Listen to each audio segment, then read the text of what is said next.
Good morrow, scholars. Welcome back again to Breaking Dawn.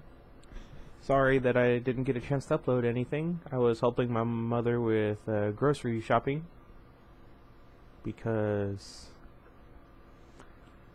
you should always help your family, and I'm apparently the only reliable child she has. Although Leah, the baby, at least she has an excuse. She's not old enough to have a job. The others are just not around or have a job. What? Anyway, we are in chapter 20, new, page 387. How are you guys today? I probably should have tried to wake up a little bit more before starting to read, but oh well. Yeah. Everything was so clear, sharp, defined.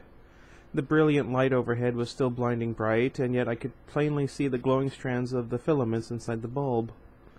I could see each color of the rainbow in the white light, and at the very edge of the spectrum, an eighth color I had no name for. I'm not going to say anything. Behind the light I could distinguish the individual grains in the dark wood ceiling above. In front of it I could see the dust motes in the air, the sides the light touched, and the dark sides distinct and separate. They spun like little planets moving around each other in a celestial dance. The dust was so beautiful that I inhaled in shock. The air whistled down my throat, swirling the motes into a vortex. The action felt wrong, I considered, and realized the problem was that there was no relief tied to the action. I didn't need the air. My lungs weren't waiting for it. They reacted indifferently to the influx. I did not need the air, but I liked it. In it I could taste the room around me, taste the lovely dust motes, the mix of the stagnant air mingling with the flow of slightly cooler air from the open door. Taste a lush whiff of silk. Taste a faint hint of something warm and desirable, something that should be moist but wasn't. Oh, ew.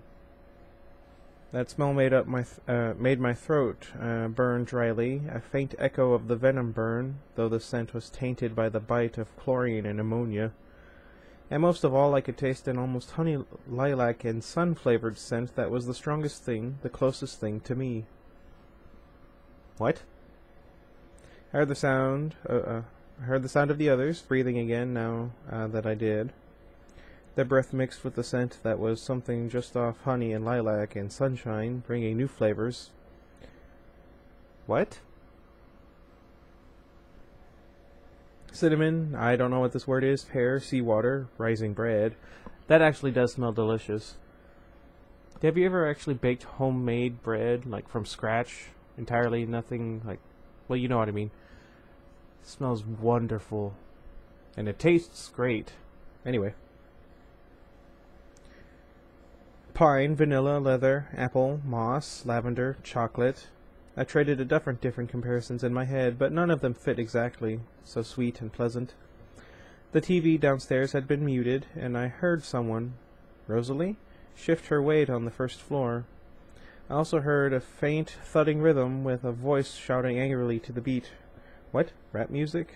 I was mystified for a moment, and then the sound faded away like a car passing by with the windows rolled down. With a start, I realized that this could be exactly right. Could I hear all the way to the freeway? I didn't realize someone was holding my hand until whoever it was squeezed it lightly, like it had before. To hide the pain, my body locked down again in surprise. This was not a touch I expected. The skin was perfectly smooth, but it was the wrong temperature, not cold.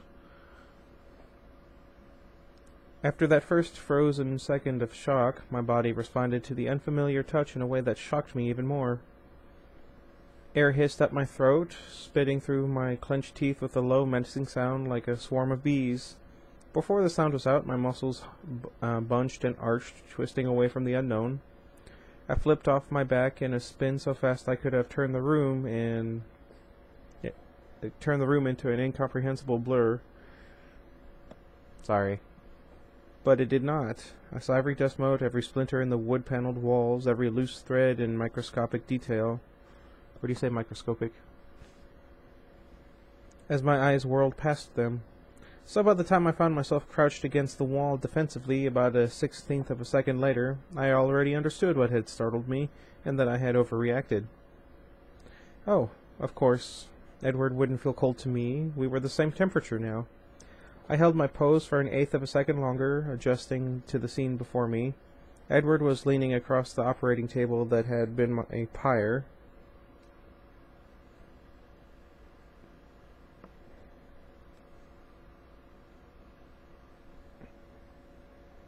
His hand reached out toward me, his expression anxious. Edward's face was the most important thing, but my peripheral vision catalogued everything else, just in case. Some instinct to defend had been triggered, and I automatically searched for any sign of danger.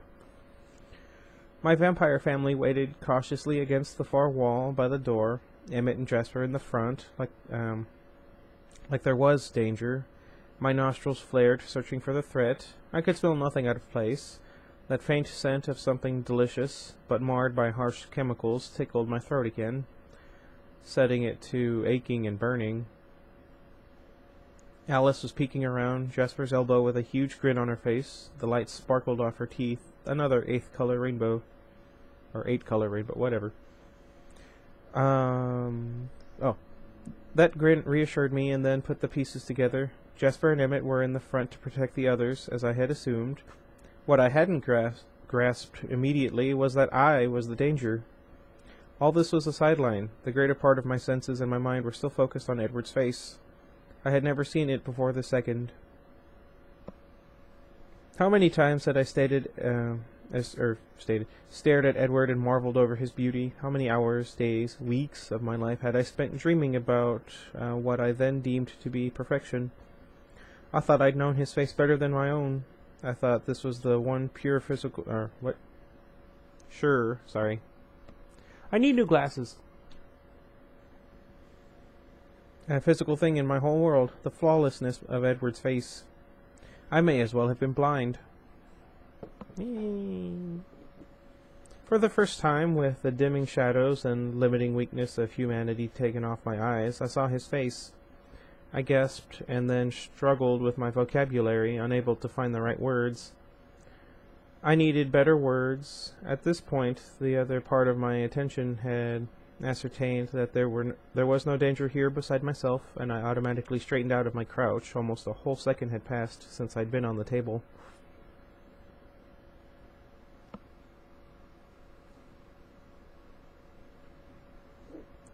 I was momentarily preoccupied by the way my body moved.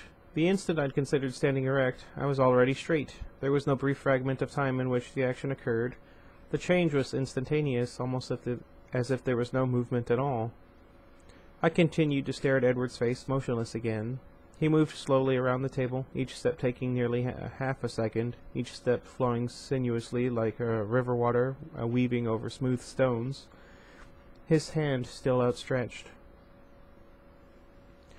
I watched the grace of his advance, absorbing it with my new eyes. I was just talking about how I need glasses. Bella, he asked in a low, calming tone, but the worry in his voice layered my name with tension. I could not answer immediately, as lost as I was in the velvet folds of his voice. It was the most perfect symphony, a symphony in one instrument, an instrument more profound than any created by man. Do you see what I mean about, like, filler and prose? Just, never mind. Bella, love, I'm sorry. I know it's disorienting, but you're all right. Everything is fine. Everything? My mind spun out, spiraling back to my last human hour. Already the memory seemed dim, like I was watching through a thick, dark veil, because my human eyes had been half blind. Everything had been so blurred. When he said everything was fine, did that include Renesmee? Where was she? With Rosalie? I tried to remember her face. I knew that she had been beautiful, but it was irritating to try to see through the human memories. Her face was shrouded in darkness, so poorly lit. What about Jacob? Was he fine? Did my long-suffering best friend hate me now? Had he gone back to Sam's pack? Seth and Leah too? Were the Cullens safe, or had my transformation ignited the war with the pack? Did Edward's blanket assurance cover all of that? Or was he just trying to calm me? And Charlie? What would I tell him now? He must have called while I was burning. What had they told him? What did he think happened to me? As I deliberated for one small piece of a second over which question to ask first, Edward reached out tentatively and stroked his fingertips across my cheek. Smooth as sateen, soft as a feather, and now exactly matched to the temperature of my skin.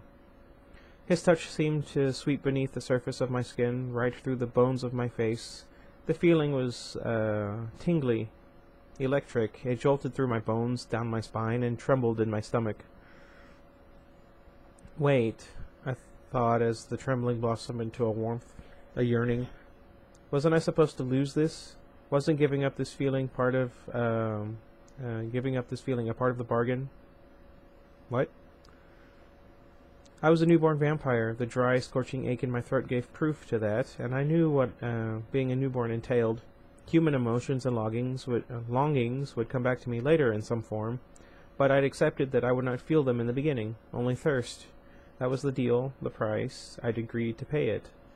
But as Edward's hand curled to the shape of my face like sateen-covered steel, desire raced through my dried-out veins, stinging from my scalp to my toes. He arched one perfect eyebrow, waiting for me to speak. I threw my arms around him. Again, it was like there was no movement. One moment I stood straight and still as a statue, and the same instant he was in my arms. Warm, or at least that was my perception, with the sweet, delicious scent that I'd never been able to really take in with my dull human senses. That was 100% Edward. I pressed my face into his smooth chest, and then he shifted his weight uncomfortably, leaned away from my embrace. I stared up at his face, confused and frightened by the rejection. Carefully, Bella. Ow. I yanked my arms away, folding them behind my back as soon as I understood. I was too strong. I had a complaint a while back, and by a while back I mean like the first time I read this book. So she had like no blood in her. You would think like that would lower the amount of strength she would have as a newborn, but I was thinking about it, and I guess she would have enough in her, at least for initially being strong, and then like leveling out sooner rather than later. But I wonder, would that include like bone marrow and all that other stuff? Anyway.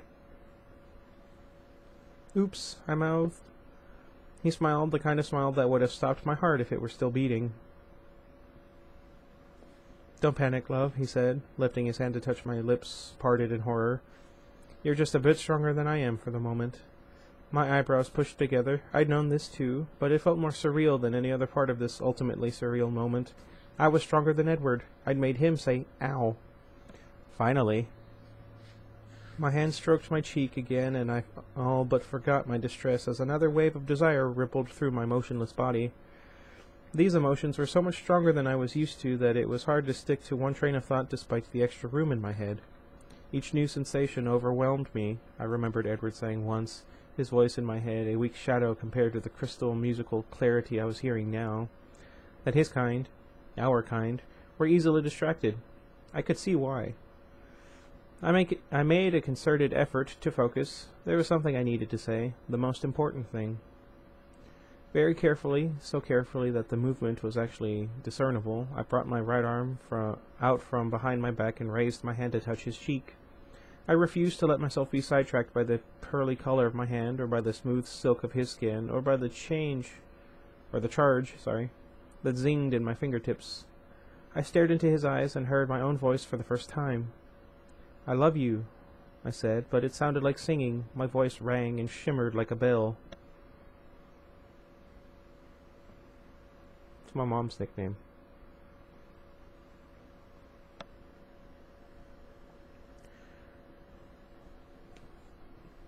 His answering smile dazzled me more than it ever had when I was human. I could really see it now. Do you guys eat peanut butter just by itself? It's not a random thought per se, just a random thing I'm voicing because I have a jar of peanut butter here that I've been snacking on.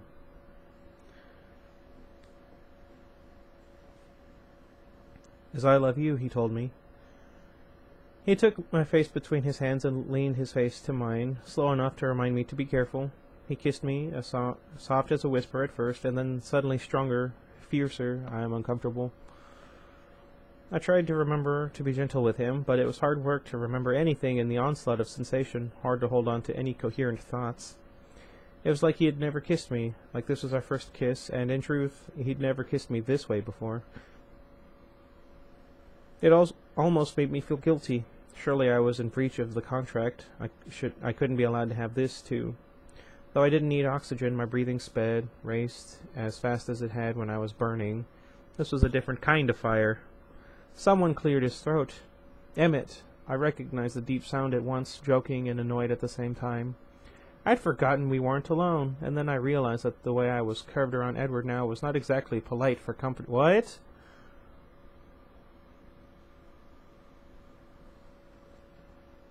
Embarrassed, I half-stepped away in another instantaneous movement. Edward chuckled and stepped with me, keeping his arms tight around my waist, his face glowing, like white flame burned from behind his diamond skin. I took an unnecessary breath to settle myself. How different this kissing was. I read his expression as I compared the indistinct human memories to this clear, intense feeling. He looked a little smug. "You've been holding out on me," I accused in my singing voice, my eyes narrowing a tiny bit. He laughed, radiant with relief that it was all over, the fear, the pain, the uncertainties, the waiting, all of it behind us now. "It was sort of necessary at the time," he reminded me. "Now it's your turn not to break me." He laughed again. I frowned as I considered that, and then Edward was not the only one laughing. Carlyle stepped around Emmett, I don't know where I was going with that, and walked toward me swiftly. His eyes were only slightly wary, but Jasper shadowed his footsteps. I'd never seen Carlyle's face before either, not really. I had an odd urge to blink, like I was staring at the sun. "How do you feel, Bella?" Carlyle asked. I considered that for a 64th of a second. "Overwhelmed. There's so much." I trailed off, listening to the bell tone of my voice again. "Yes, it can be quite confusing." I nodded one fast, jerky bob. "But I feel like me. Sort of. I didn't expect that." Edward's arm squeezed lightly around my waist. "I told you so," he whispered. "You are quite controlled," Carlyle mused. "More so than I expected, even with the time you had to prepare yourself mentally for this." The beep. I thought about the wild mood swings, the difficulty concentrating, and whispered, "I'm not sure about that." He nodded seriously, and then his jeweled eyes glittered with interest. "It seems like we did something right with the morphine this time. Tell me, what do you remember of the transformation process?" I hesitated, intensely aware of Edward's breath brushing against my cheek, sending whispers of electricity through my skin. Everything was very dim before. I remember the baby, couldn't breathe. I looked at Edward, momentarily frightened by the memory. "Renesmee is healthy and well," he promised, a gleam I'd never seen before in his eyes. He said her name with an understated fervor, a reverence, the way devout people talked about their gods. I feel insulted. "What do you remember after that?" I focused on my poker face. I've never actually heard the song. I've only heard parodies. I'd never been much of a liar. It's hard to remember. It was so dark before, and then I opened my eyes and I could see everything. "Amazing," Carlyle breathed, his eyes alight. I still am unsure on how to pronounce it, but chagrin washed through me, and I waited for the heat to burn in my cheeks and gave me away. And then I remembered that I would never blush again. Maybe that would protect Edward from the truth. I'd have to find a way to tip off Carlyle, though, someday, if he ever needed to create another vampire. That possibility seemed very unlikely, which made me feel better about lying. "I want you to tell me everything you remember," Carlyle pressed excitedly, and I couldn't help the grimace that flashed across my face. I didn't want to have to keep lying, because I might slip up, and I didn't want to think about the burning. Unlike the human memories, that part was perfectly clear, and I found I could remember it with far too much precision.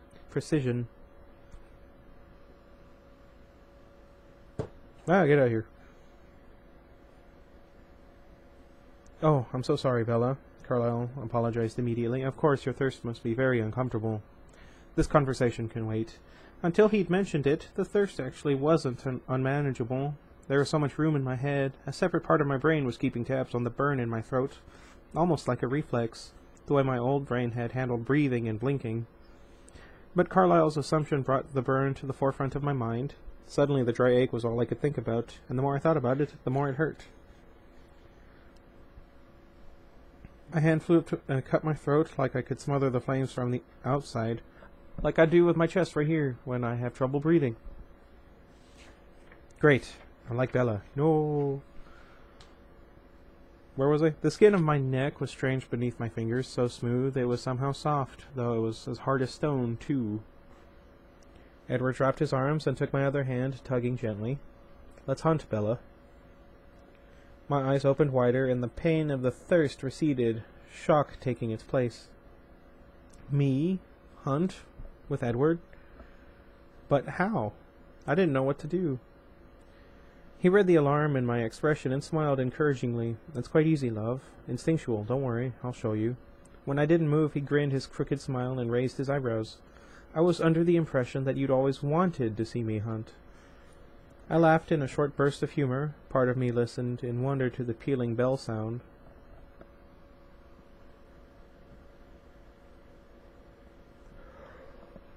Oh, yeah. Oh, goodness. I apologize. It's not that this is boring. It is. I'm just really tired. I don't know why, but I couldn't fall asleep until like 4 in the morning. Anyway.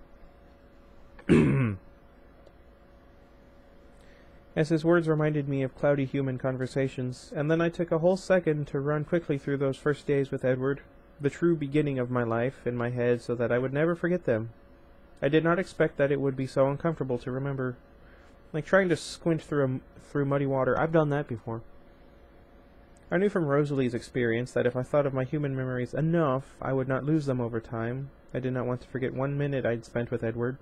Even now, when eternity stretched in front of us, I would have to make sure those human memories were cemented in my infallible vampire mind. Shall we? Edward asked. He reached up to take the hand that was still at my neck. His fingers smoothed down the column of my throat. What? I don't want you to be hurting, he added in a low murmur. Dang it. Something I would not have been able to hear before. I'm fine, I said, out of lingering human habit. Wait first. There was so much. I'd never gotten to my questions. There were more important things than the ache. It was Carlyle who spoke now. Yes? I want to see her. Renesmee. It was oddly difficult to say her name. My daughter. These words were even harder to think. It all seemed so distant. I tried to remember how I had felt 3 days ago, and automatically my hands pulled free of Edward's and dropped to my stomach. Flat. Empty. I clutched at the pale silk that covered my skin, panicking again, while the insignificant part of my mind noted that Alice must have dressed me. I knew there was nothing left inside me, and I faintly remembered the bloody removal scene, but the physical proof was still hard to process.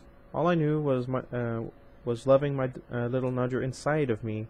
Outside of me, she seemed like something I must have imagined, a fading dream, a dream that was half a nightmare. While I wrestled with my confusion, I saw Edward and Carlyle exchanged a guarded glance. What? I demanded. Bella, Edward said soothingly. That's not really a good idea. She's half human, love. Her heart beats and blood runs in her veins. Until your thirst is positively under control. You don't want to put her in danger, do you? I frowned. Of course, I must not want that. Was I out of control? Confused, yes. Easily unfocused, yes. But dangerous? To her? My daughter? I couldn't be positive that the answer was no, so I would have to be patient. It sounded difficult, because until I saw her again, she wouldn't be real. Just a fading dream of a stranger. Where is she? I listened hard, and then I could hear the beating heart on the floor down below me. I could hear more than one person breathing quietly, like they were listening too. There was also a fluttering sound, a thrumming that I couldn't place. The sound of the heartbeat was so moist and appealing that my mouth started watering. So I would definitely have to learn how to hunt before I saw her. My stranger baby. I like how the light shines in and off of... Never mind. Is Rosalie with her? Yes, Edward answered in a clipped tone, and I could see that something he thought of upset him. I thought he and Rose were over their differences. Had the animosity erupted again? Before I could ask, he pulled my hands away from my flat stomach, tugging gently again. Wait, I protested again, trying to focus. What about Jacob and Charlie? Tell me everything that I missed. How long was I... unconscious? Edward didn't seem to notice my hesitation over the last word. Instead, he was exchanging another wary glance with Carlyle. What's wrong? I whispered. Nothing is wrong, Carlyle told me, emphasizing the last word in a strange way. Nothing has changed much. Actually, you were only unaware for just over 2 days. It was very fast, as these things go. Edward did an excellent job. Quite innovative. The venom injection straight into your heart was his idea. I feel like that would have killed her faster. He paused to smile proudly at his son, and then he sighed. Jacob is still here, and Charlie still believes that you are sick. He thinks you're in Atlanta right now, undergoing tests at the CDC. We gave him a bad number, and he's frustrated. He's been speaking to Esme. I should call him, I murmured to myself, but listening to my own voice, I understood the new difficulties. He wouldn't recognize this voice. It wouldn't reassure him. And then the earlier surprise intruded. Hold on. Jacob is still here? Another glance between them. Bella, Edward said quickly, there's much to discuss, but we should take care of you first. You have to be in pain. When he pointed that out, I remembered the burn in my throat, and I swallowed convulsively. But Jacob... We have all the time in the world for explanations, love, he reminded me gently. Of course. I could wait a little longer for the answer. It would be easier to listen when the fierce pain of the fiery thirst was no longer scattering my concentration. Okay. Wait. Alice trilled from the doorway. She danced across the room, dreamily graceful. As with Edward and Carlyle, I felt some shock as I really looked at her for the first time. So lovely. You promised I could be there the first time. What? What? What if you two run past something reflective? Alice, Edward protested. It will only take a second, and with that Alice darted from the room. Edward sighed. What is she talking about? How many more pages are left? Oh, we're almost done. But Alice was already back, carrying the huge, glittering, framed mirror from Rosalie's room. I get the feeling Rosalie would not be happy with that. Which was nearly twice as tall as she was, and several times as wide. Jasper had been so still and silent that I'd taken no notice of him since he'd followed behind Carlyle. Now he moved again to hover over Alice. His eyes locked on my expression, because I was the danger here. I like Jasper. I knew he would be tasting the mood around me too, and so he must have felt my jolt of shock as I studied his face, looking at it closely for the first time. Through my sightless human eyes, the scars left from his former life with the newborn armies in the south had been mostly invisible. Only with a bright light to throw their slightly raised shapes into definition could I even make out their existence. Now that I could see, the scars were Jasper's most dominant feature. It was hard to take my eyes off his ravaged neck and jaw.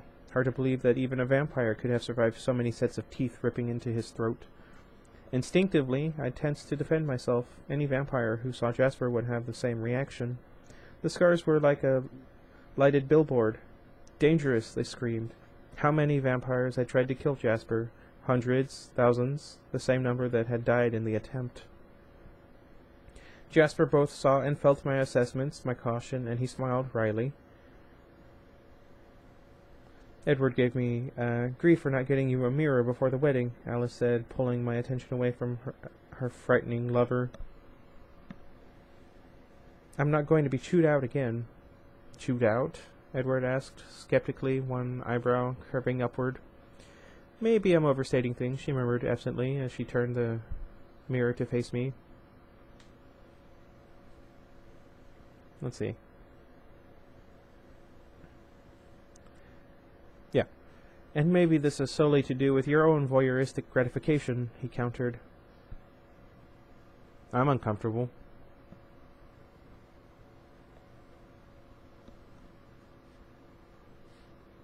My first reaction was an unthinking pleasure. The alien creature in the... Wait, what? No, I completely missed the thing. Okay, Alice winked at him. I was only aware of this exchange with the lesser part of my concentration. The greater part was riveted on the person in the mirror. My first reaction was an unthinking pleasure. The alien creature in the glass was indisputably beautiful, every bit as beautiful as Alice or Esme. She was fluid and even in stillness, and her flawless face was pale as the moon against the frame of her dark, heavy hair.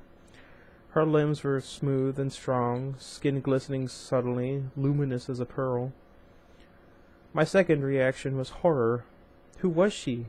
At first glance, I couldn't find my face anywhere in the smooth, perfect planes of her features. And her eyes, though I'd known to expect them, her eyes still sent a thrill of terror through me. All the while I studied and reacted. Her face was perfectly composed, a carving of a goddess showing nothing of the turmoil roiling inside me. What?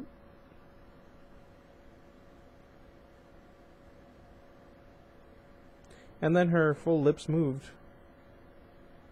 The eyes, I whispered, unwilling to say, my eyes. How long? Let's see. They'll darken up in a few months, Edward said in a soft, comforting voice. Animal blood dilutes the color more quickly than a diet of human blood. They'll turn to amber first, then gold. My eyes would blaze like vicious red flames for a month. Or for months, sorry, I don't know. Months? My voice was higher now, stressed. In the mirror, the perfect eyebrows lifted incredulously above her glowing crimson eyes, brighter than any I'd ever seen before. Jasper took a step forward, alarmed by the intensity of my sudden anxiety. He knew young vampires only too well. Did this emotion presage some misstep on my part? No one answered my question. I looked away to Edward and Alice. Both their eyes were slightly unfocused, reacting to Jasper's unease, listening to its cause, looking ahead to the immediate future. I took another deep, unnecessary breath. No, I'm fine, I promised them. My eyes flickered to the stranger in the mirror and back. It's just a lot to take in. Jasper's brow furrowed, highlighting the 2 scars over his left eye. I don't know, Edward murmured. The woman in the mirror frowned. What question did I miss? Edward grinned. Jasper's wondering how you're doing it. Doing what? Controlling your emotions, Bella. Jasper answered. I've never seen a newborn do that, stop an emotion in its tracks that way. You were upset, but when you saw our concern, you reined it in, regained power over yourself. I was prepared to help, but you didn't need it. Is that wrong? I asked. My body automatically froze as I waited for his verdict. No, he said, but his voice was unsure. Edward stroked his hand on my arm as if encouraging me to thaw. It's very impressive, Bella, but we don't understand it. We don't know how long it can hold. I considered that for a portion of a second. At any moment would I snap, turn into a monster? I couldn't feel it coming on. Maybe there's no way to anticipate such a thing. But what do you think? Alice asked, a little impatient now, pointing to the mirror. I'm not sure. I hedged, not wanting to admit how frightened I really was. I stared at the beautiful woman with the terrifying eyes looking for pieces of me. There was something there in the shape of her lips, if you looked past the dizzying beauty. It was true that her upper lip was slightly out of balance, a bit too full to match the lower. Finding this familiar little flaw made me feel a tiny bit better. Maybe the rest of me was in there too. I raised my hand experimentally, and the woman in the mirror copied the movement, touching her face too. Her crimson eyes watched me warily. Edward sighed. Excuse me. I turned away from her to look at him, raising one eyebrow. Gosh darn it. My chest hurts. I don't know why. Where was I? Edward sighed. I turned away from her to look at him, raising one eyebrow. Right?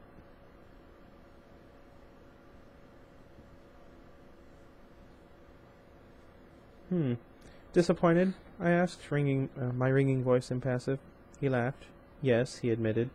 I felt the shock break through the composed mask on my face, followed instantly by hurt. Alice snarled. Jasper leaned forward again, waiting for me to snap. But Edward ignored them and wrapped his arms tightly around my newly frozen form, pressing his lips against my cheek. I was rather hoping I'd be able to hear your mind now that it is more similar to my own, he murmured. And here I am, as frustrated as ever, wondering what could possibly be going on inside your head. I felt better at once. Oh well, I said lightly, relieved that my thoughts were still my own. I guess my brain will never work right. At least I'm pretty. What?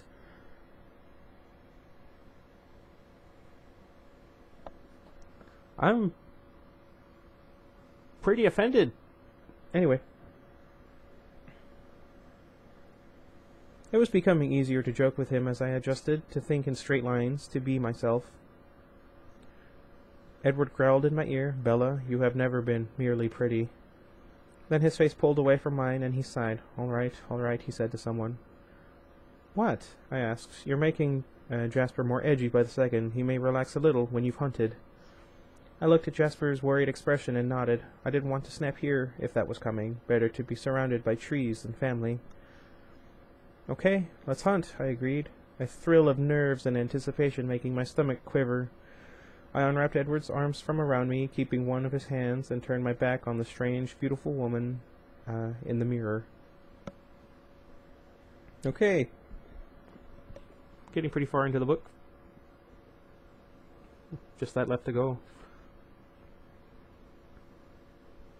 But you know what I mean? Like, that amount, at the very least, doesn't need to be in here. Give or take. Anyway, let me know how I did. All that talk of thirst and everything really got to me.